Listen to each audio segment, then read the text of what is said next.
Oh, no. This isn't going to work, guys. I need milk in my tea. Come on. Who cuts muffins in half? Like, why would you do that? I really wanted a full muffin. Hey guys, Steve Dempster, Dempster Guitar Studio.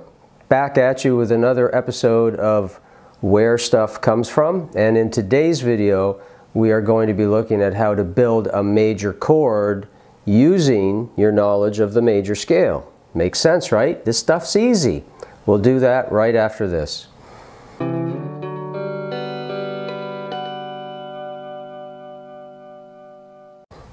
Okay, what I want to do real quick is suggest a chord that we're going to build, and I'm going to walk through real quickly the process that should be going through your mind, at least at this early stage of your training, to help you decide or help you figure out how to create that chord relatively quickly. All of it is dependent on how well you're reviewing and recovering information from previous material that we've covered, namely the major scale knowledge with its interval structure. And yeah, go from there. So here I go. Let's build an E flat major chord. Hey Steve, I've never seen an E flat major chord. Great, all the more reason to build one. They're all over the fretboard. What do I need to do it? Well, I need to be shown what the shape of the chord is. No, you don't. I need to look it up in a book that shows me the chord. You could, but don't do it. I need to go onto the web and have somebody show me how to do it. Please stop doing that. You can do this on your own, given the knowledge and information you currently have. Let's see how it's done. I got to find me an E flat note lower down on the fretboard so I have room to build the scale out along the fretboard. If I pick one out too high, it just gets uncomfortable to do this process. So let's do this. Well, where's an E flat note on the fretboard? Oh my gosh, Steve, I can't remember. You don't have to remember. You have to look for it. So think of it in terms of, is there an open string perhaps that alphabetically is close to something called E? Not E flat, just for now, just E. Oh, well, how about the E string itself? Either one of them. You could use them, but then you can't make those E's flat because they're as low as they can be without retuning the guitar. So we can't use those. Oh, okay.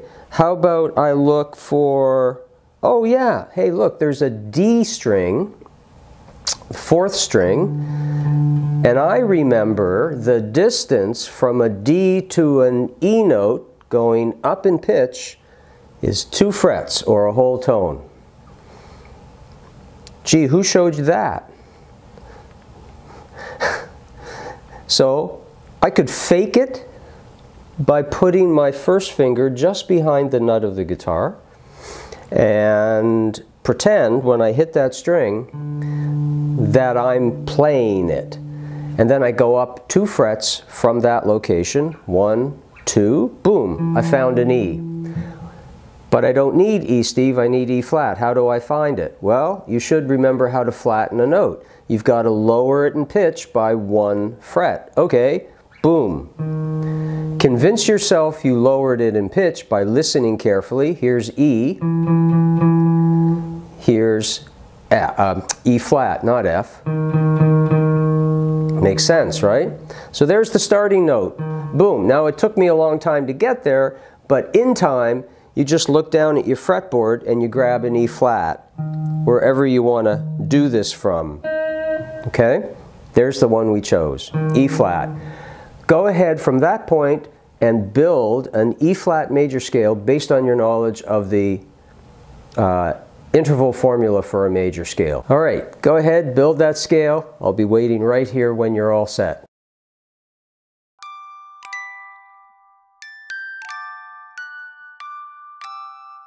Cool, no problem.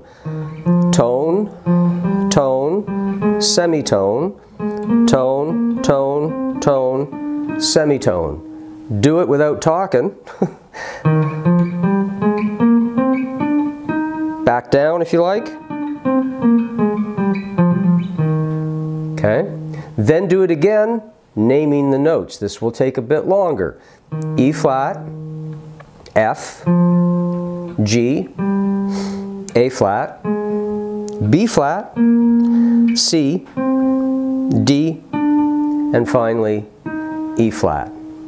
You need that to get started with. And all of that will happen in a split second with more training, more thought, more time. Hey, it really just depends on how badly you want to know this stuff to help you figure other stuff out. You can always default to the web these days. You can always default to your favorite online guitar teacher. You can always default to some printed PDF that shows you all this stuff, and you don't have to think one bit. I'm not suggesting that's a good idea. It's not the greatest idea in terms of helping you understand how things work. Okay, so here we go. Now, in the latest PDF edition, I suggest to you that what we need to do is, in addition to playing out the scale, E flat in this case, we need to number the letters. And in music, we refer to these as the degrees of the scale. So for example, the E flat is the first degree of the scale. The F is the second degree. The G is the third. The A flat is the fourth. The B flat is the fifth. The C is the sixth. The D is the seventh. And E flat is finally 1 or 8, starting all over again. So those are the degrees of the scale, and we're going to use that information to build our major chord. Now, from this point, and I'm going through this quickly, I get it. From this point, you just need to know that the way you build a major scale, a major chord, excuse me, from the major scale, is to use the first degree, the third degree, and the fifth degree of the scale. Those are the 3 notes that are combined together that create this chord called E flat. So we're playing E flat. You're skipping the F, we don't want it, you go to G. We're skipping the A flat, we go to B flat. Got it? First degree, third degree, fifth degree. For those of you that have had some training, ear training perhaps, or chord theory construction, this sound will be very familiar to you. But those are the 3 sounds that we need. Now, here comes the fun part. We can't play a chord on one string. We can play the notes of the chord on one string, but we need to combine them together. So, we've got our E flat. Let's go hunt for a G, which is where we found it on the 5th fret of the 4th string. We've got to find it somewhere else that will allow us to play the G at the same time that we're playing E flat. Make sense? Well, turns out, because you know your guitar fretboard so well now, there's an open G sitting right under that first finger. So now you've got an E flat and a G. Boom. And the other note we need is the B flat. Well, can be a bit trickier to find it, but again, it's just a matter of developing an awareness of where notes lie on the fretboard over time. You have to make it a habit. You can't just know about it. That doesn't work. You have to do it and do it and do it. At every opportunity, you grab a new chord that you've never played before that someone showed you, take a few moments just to look through it and see if you can identify the notes. That's going to help. Spend some time working your way up and down all the various major scales that we covered, not just from how it looks, but by its note structure. Take some time to do that. If you come up with a little solo from your favorite minor pentatonic scale, take a moment to figure out what notes you actually played in that solo. Hopefully you played them slow enough that you can tell. I still have a cold. I'm sure you can hear it in my voice. Okay, so we've got the E flat, we've got the G, we need a B flat. Hey, there's an A string sitting right below my first finger, the 5th string open. Can I find a B? Sure I can, because I know the distance from A to B is 2 frets. But I don't want B, I want B flat, so I got to lower it by 1 fret. Boom. I've got E flat on the 4th string, 1st fret. I've got an open G on the 3rd string, and I've got a B flat on the 5th string, 1st fret. I play those 3 strings together. It's quite a nice sound. That, my friend, is an E flat major chord. Nobody showed you how to create it. They didn't just show you the picture of it, I mean. You know, you figured it out yourself. And trust me, once you've gone through that process just a few times, it is a bit exciting to be able to do this and then just build on it as time goes on. Okay? We've got E flat. Now, it's not very strummable. You've only got 3 strings sitting inside the rest of the strings, so, you know, if you strummed away on this, it won't sound very nice, because you're hitting sounds that don't belong in the chord. But if I just did this, there's my E flat chord. I'm palm muting it a bit, if you know something about that. Yeah. Okay, it's a nice sound. It feels very settled to me. Okay, but let's say I want to build that out a bit more. Now this is where fingering starts to play a role, and you know, whether the fingering is comfortable or otherwise, that's a separate issue. But I'm going to try to fill it out so I could hit more strings instead of just only the 3 that I've got. So let me see, can I find another E flat perhaps somewhere? I could way up here, but that's pretty awkward on the 2nd string, so I'm not going to do that. Maybe I won't look for a 2nd E flat, but I'll look for another G.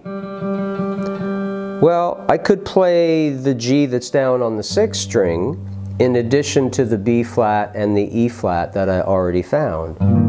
But that doesn't really help me out because I still have only 3 strings to play. So let's see if we can go back here. I'm going to put the B flat where the open G was, so I'm going to do that. That's a B flat on the 3rd string. My pinky is playing it right now. Okay. And let's see, I need still a G. So I'm going to grab this G down here. But I've got the 5th, I know I'm talking through this quick. I've got the 5th string open and it's in the way. So I could mute it out. That works quite nicely. Or, what else could I do here? I could double the B flat by playing it on the 5th string again. So now what I've got access to are 4 strings. That's what I've managed to do. I've got a G on the 6th string, a B flat on the 5th string, an E flat on the 4th string, and another B flat on the 3rd string. Now I could go crazy with this and open it up further and add an E flat with my pinky. And that's pretty cool. But of course there are some standard approaches to figuring it out. If you knew that this was a D, and I hope you do, if you moved it up 2 frets, don't you have an E chord? And if you move that down 1 fret, don't you have an E flat chord? So you can end up starting to make some connections to things that you already know well based on new stuff that you're learning right now. Very, very cool. So that's how you do it. You built yourself an E flat major chord. Nobody showed you how the shape of the chord that you just memorized. You went and built it. Let's go build an E flat major chord somewhere else on the fretboard. Let's take this E flat. This is how you keep developing your fretboard knowledge. You have to use it, not just see strings and frets and finger shapes and patterns and such. So I've got an E flat. Here's a G. And there's a B flat on the 6th string. So here's a 3-stringer.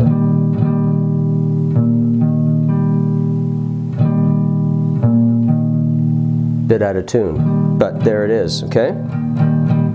Let's see what else I could do. I could go E flat. I could go G, that's interesting, and I could go, now this one's tricky because it's not really strummable. I've got two strings in between all these fingers that aren't part of the chord. I'm going to stretch that because it's a bit out. All right, now I can include the open G because that's part of the chord. Kind of rough, I don't like the sound of that, but it's still an E flat chord. Let's go ahead and play E flat, G, and B flat. That looks like a standard shape that many of you have probably played. It looks like part of an F chord. And in fact, I can add another E flat down here on the 4th string with my 3rd finger, and it does look like an F shape. So watch this. If that's F, 2 frets up is G, isn't it? If you've never thought about this, this could be an aha moment for you. 2 frets up from that is an A chord, and then a B. C is right next door. D. E is 2 frets away. E flat, bring it down 1 fret. Done. Simple as that. Building an E flat chord, and it's the same for every major chord. All we're going to do, if you build up bigger chords like E flat major 7 or E flat 7 sharp 9 or whatever the case, you're just adding those particular note recipes to the chord that you're building. And there will be chords that take on certain shapes that are a little tricky, but you may like their sound, so you'll use them in some function, or you'll find a voicing that fits your hand really well and is easy to get to, and you'll use that. But either way, you figured out how to build the chord. You didn't have to wait for somebody to show you the picture of it. And I think that's pretty cool. So that's how we do it with the major chords. It will be the same with the minor chords when we get to them. We haven't talked about those yet. And so that's it. That's all there is to it. So the next time that we get together, we're going to expand a bit on the process that I just did. And we're going to repeat it on each degree of the scale, whatever the scale is that we're going to be working from. Because what I want to show you now is the answer to the question, or what I want to show you then, is the answer to the question, what are the chords that belong, for example, in the key of E flat? Well, obviously there's an E flat major chord. But we can do the exact same process on each and every note from the scale. Just repeat this skip 1, play 1, skip 1, play 1 process, and build a chord off of each and every note. And those become the chords that are the standard ones you would use in the key of E flat. It's so simple. It's very, very straightforward. So looking forward to putting that one together for you. For the time being, you know how to make a major chord from a major scale. You use the 1st, 3rd, and 5th degree of the scale. There is a bit more to it. We're going to explore that in the next video to get more chords, and looking forward to see you then. Talk to you later. Steve Dempster, Dempster Guitar Studio. Bye. Can I get some milk in my tea now, please? Hey my friends, Steve Dempster, Dempster Guitar Studio, back at you with yet another episode or issue of our series Where Stuff Comes From. And in today's video, we are going to look at how to build a major scale. No. I got it right that time. Okay, I'm back. That was an interesting sound I just made. Let's pretend that I'm going to create a major chord called E flat major. Here's